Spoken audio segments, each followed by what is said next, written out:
Olha, a taxa Selic acabou de subir mais uma vez. O Copom aumentou em meio ponto percentual a taxa Selic, que saiu de 14,25% ao ano para 14,75% ao ano. E você precisa prestar muita atenção nesse vídeo, porque eu vou te explicar quais são os cenários em que, porque mesmo com a Selic ainda mais alta, você deveria fugir da renda fixa. Principalmente nesse momento, né, que a gente está aí no maior patamar dos últimos 10 anos de Selic, em que ela só teve mais alta que o patamar atual lá em 2005, quando ela bateu 19% ao ano. E justamente nesse momento em que a maioria dos investidores está fazendo é o quê? É correr para a renda fixa, colocando todo o dinheiro lá, esperando colher retornos bem altos de 2 dígitos. A gente está falando aqui num período de mercado em que tem títulos do IPCA+, né, tipo o Tesouro IPCA+, Crescimento 2040, que podem quintuplicar o seu patrimônio. Só que tem algumas coisas que você precisa entender antes de vender tudo que é ativo de renda variável para apostar tudo na renda fixa, por conta aí de taxas de juros mais elevadas. E é por isso que nesse vídeo eu vou te explicar por que a taxa Selic impacta tanto a economia e a maioria dos investimentos, quais investimentos se beneficiam e quais se prejudicam de uma Selic mais alta, porque essa pode não ser a melhor hora de apostar tudo na renda fixa. Presta muita atenção e sem enrolação, vamos lá começar falando sobre investimentos que se beneficiam de uma Selic mais alta, para te trazer um contexto sobre uma Selic mais alta antes de mais nada. Desde o ano passado, o Banco Central vem elevando os juros como forma de principalmente tentar controlar a inflação, e acabou de aumentar novamente. Tem gente falando que novos aumentos virão e que a Selic vai chegar a 16,5% em 2025. Qual é a lógica por trás disso? Vamos lá.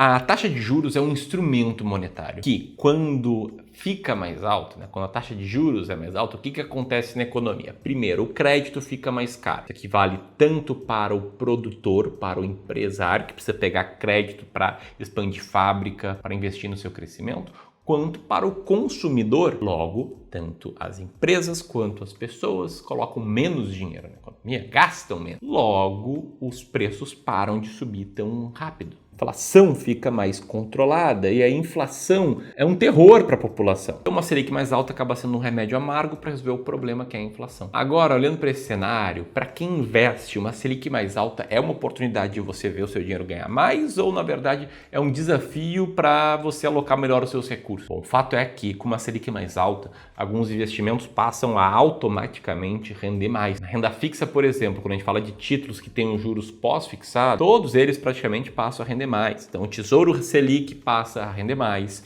Aqueles ativos como um CDB, que te paga 100, 105, 110% do CDI, passa a render mais, porque o CDI também aumenta quando a taxa Selic aumenta. Aliás, CDI e taxa Selic estão sempre juntos, tá? Um sobe, outro sobe também, um cai, outro cai também. E o fato é que se a Selic seguir subindo como parte do mercado espera, esses ativos pós-fixados vão passar a render mais no futuro também. Em outras palavras, em ciclos de alta da Selic, dinheiro alocado em ativos de pouco risco, que são os ativos pós-fixados, ó, que tem essa curva aqui de rentabilidade, né, uma linha reta para cima, eles passam a render mais. E, claro, em períodos de Selic mais baixa, esses ativos pós-fixados passam a render menos. Bom, por conta dessa característica de baixíssimo risco, que esses ativos pós-fixados, eles são investimentos muito bons para o curto prazo, para você deixar sua reserva de emergência, para deixar dinheiro que você pretende gastar daqui a 3, 6, 9, 12 meses, enfim, para planos de curto prazo. E também por conta dessa característica que esses ativos acabam sendo os preferidos de quem não se importa muito com investimentos, de quem não busca entender muito bem investimentos, porque esses ativos mais simples e menos complexos, qualquer um entende, tu deixa o dinheiro ali e ele vai render. É isso,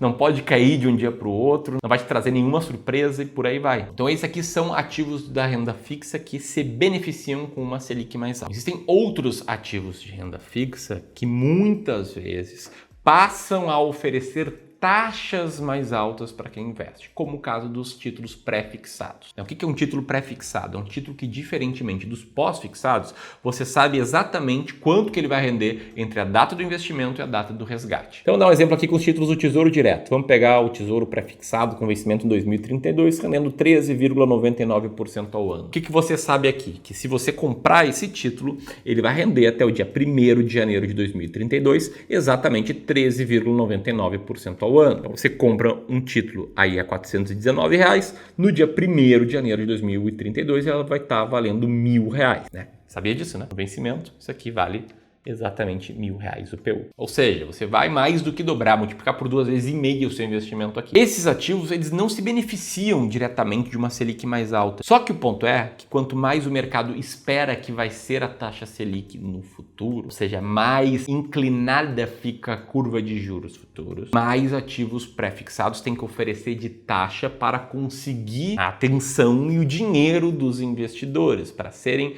rentáveis. E quando o investidor compra um ativo pré-fixado com uma taxa mais alta, ele tem um retorno maior. Porém, para quem já comprou um ativo pré-fixado, o que acontece quando essa taxa aumenta? Porque sim, você pode comprar um ativo pré-fixado, tipo esse aqui, a 13,99, e amanhã essa taxa subir para 15. E o que isso faz? Isso derruba o preço unitário no curto prazo e te faz perder dinheiro no curto prazo. Isso mesmo, você pode perder dinheiro na renda fixa. Essa taxa que eu te mostrei, 13,99% ao ano, para você ter ideia, é uma taxa rara. Tá? São poucos momentos na história em que os títulos pré oferecem tanto. E isso está acontecendo só porque a Selic está mais alta e com a alta da Selic subiu também a curva de juros futuros. Eu te garanto que se em algum momento a taxa Selic chegar a 8%, toda essa curva ela vai cair e você não vai ver um pré-fixado rendendo muito mais do que 10, 9% ao ano. Se a taxa cair, novos investimentos no pré passam a render menos e quem já investiu vê esse preço crescer bastante no curto prazo. Espero que tenha ficado claro, senão eu vou desenhar aqui essa relação entre preço e taxa. Pode ver aí que quando taxa cai, o preço sobe. E na renda fixa ainda tem mais um tipo de título que é o atrelado ao IPCA, que acaba sendo meio que um híbrido entre pós e pré-fixado. Por quê? Porque os títulos atrelados ao IPCA, eles te prometem a rentabilidade do IPCA, a gente não sabe qual vai ser, então é uma parcela pós-fixada, mais uma taxa pré. Essa taxa pré se comporta que nem um título pré-fixado, ou seja, em momentos de curva de juros mais alta, em momentos em que o mercado está esperando uma Selic consistentemente mais alta, os títulos do Tesouro IPCA+, por exemplo, eles passam a oferecer uma taxa maior. Para quem compra aqui, é melhor, vai render mais. Em momentos de Selic mais baixa, eles passam a oferecer uma taxa menor, ou seja, quem comprou uma taxa maior ganha mais no curto prazo, quem não comprou, sobra ali uma taxa um pouco menor para pegar. Então, em resumo, quando a taxa Selic sobe, imediatamente ativos pós-fixados passam a render mais. Quando a curva de juros está mais alta, as pessoas estão esperando uma Selic mais alta, as taxas dos pré e dos híbridos aumentam, o que faz que os preços até possam cair no curto prazo, mas quem está investindo nesse momento acaba pegando taxas mais altas. Mas também tem outros ativos, como fundos imobiliários, que reagem a cenários de juros mais altos. Fundos de papel como MXRF11, por exemplo, tem vários ativos atrelados ao CDI, por exemplo, que pagam CDI mais 2, 2,5%, 3% ao ano. Com uma taxa Selic mais alta, a gente vê um CDI mais alto e a gente vê esses ativos rendendo mais, que por um lado é muito bom, mas pelo outro aumenta o risco de inadimplência do emissor da CRI, porque a dívida desse emissor fica mais cara. Pode ver que na economia, assim, a gente trabalha ao mesmo tempo com vários e vários fatores. E caso você esteja pensando,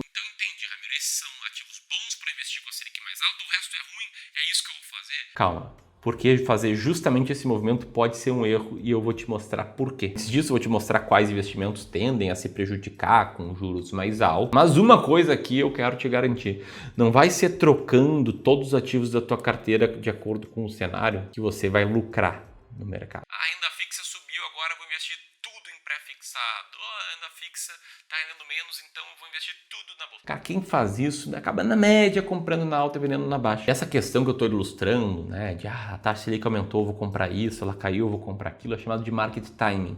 E é comprovado por vários estudos que o market timing não explica mais do que 7% da performance de uma carteira, quando 93% da performance é explicada por um negócio chamado de alocação de ativos. E a estratégia de alocação de ativos é a estratégia principal que a gente usa aqui no Clube do Valor para cuidar de praticamente 4 bilhões de patrimônio dos nossos clientes. Falo muito dessa estratégia aqui nos vídeos do YouTube, só que o que nem todos sabem é que existe uma outra forma de você passar a investir com essa estratégia. Outra forma de você saber quais ativos comprar e quando vender, que é fazendo uma sessão gratuita de diagnóstico 360 graus da sua carteira de investimento, que é uma análise feita por um planejador financeiro que vai conversar contigo, entender teu perfil de investidor, teu nível de tolerância ao risco e vai encontrar a melhor alocação para o teu perfil. Montar junto contigo um plano de ação para te ajudar a tomar as melhores decisões de investimento de forma sistemática. Caso você queira ter essa conversa, corre e aponta o teu celular para o QR Code que está na tela, porque as vagas na agenda dos nossos planejadores, elas costumam ser escassas, tá? Toda semana abre algumas vagas, agora que Selic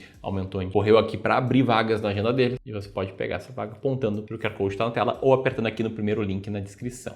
Fechou? Quando você vai agendando sua conversa, quero falar aqui sobre investimentos que supostamente se prejudicam com uma Selic mais alta. E para isso eu quero te convidar a imaginar que você tenha uma empresa que precisa de capital intensivo para crescer.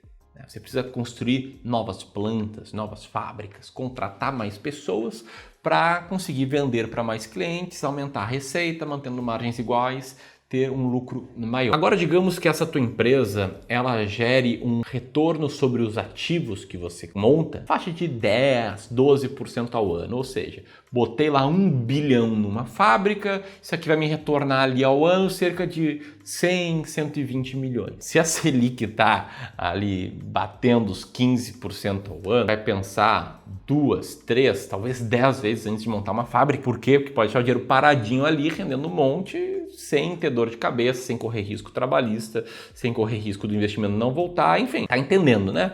Uma taxa Selic mais alta tende a prejudicar as empresas. E na bolsa, você investe em empresas comprando ações. Fora esse motivo mais óbvio, tem uma razão técnica e uma razão comportamental por trás do fato de uma Selic mais alta prejudicar ações na bolsa e também fundos imobiliários, que a mesma lógica se aplica ali aos imóveis, né? Vou montar um imóvel do zero, vou deixar o dinheiro parar. Bom, vamos lá, razão técnica. Essa fórmula que aparece na tela, que é a fórmula para encontrar o valor de uma empresa, ela basicamente diz que o valor de uma empresa é o fluxo de caixa que essa empresa ou que esse empreendimento vai gerar no futuro, descontado a valor presente a uma taxa de juros. Imagine que você tem um apartamento e queira saber qual é o valor justo dele. Você projeta os aluguéis do apartamento pelos próximos anos e traz esses aluguéis a valor presente. O que você tem que trazer a valor presente os fluxos futuros? Porque é melhor ter esse dinheiro na mão hoje, não é? Com esse dinheiro na mão hoje você consegue fazer novos investimentos, girar ou gastar para viajar, enfim, você consegue usar hoje o patrimônio. Então todo o fluxo futuro ele tem que ser descontado. A qual taxa? Uma taxa de desconto que quanto maior for, menor vale esse seu fluxo futuro. Então, uma taxa de juros mais alta reduz o valor das empresas e o valor dos imóveis. E o fator comportamental é ainda mais simples de você entender.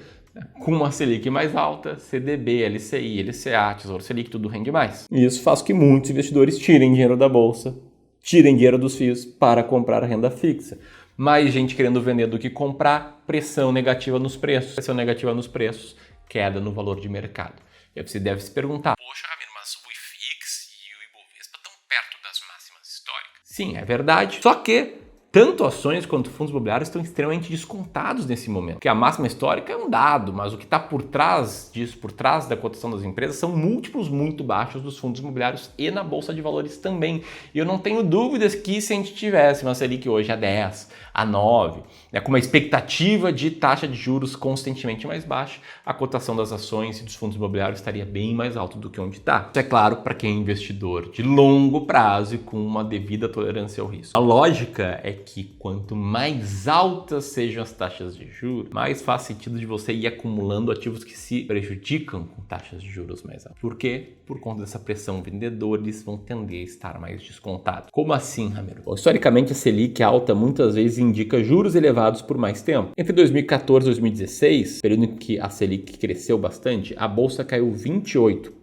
Período a Selic alcançava sua última máxima antes da atual. A gente pega outro período, entre 21 e 23. O Ibovespa caiu 19%, enquanto a Selic voltou a crescer rapidamente. E aí muita gente pensa, poxa, então é só tirar dinheiro da bolsa quando a Selic sobe, é isso? Errado, esse é o pensamento de quem segue a manada. Quem segue a manada tira dinheiro da bolsa em momentos ruins, como 2014 e 2015, em que a bolsa caiu ali 2 anos seguidos, 3, né, com 2013, e as pessoas tiraram dinheiro de fundos de ações, para depois, quando a bolsa tem 2 anos bons seguidos, 16 e 17, elas começarem a botar dinheiro na bolsa e botaram em 17, 18, 19, em anos de altas muito fortes. Dá só uma olhada nessa correlação entre fluxo de entradas e saídas da bolsa de pessoas físicas. Dá para notar de maneira muito clara que em momentos de queda tem mais linhas apontando para baixo e quando a bolsa está subindo, as setas mais longas estão apontadas para cima. É sempre assim. O investidor médio, ele tende a comprar na alta e vender na baixa, fazendo o oposto do que um investidor de sucesso faria para ganhar constantemente no mercado. É por isso que em períodos de Selic mais alto, o que você tem que fazer é o oposto do que a manada faz. E quer saber qual é a forma mais fácil de fazer o oposto do que a manada faz?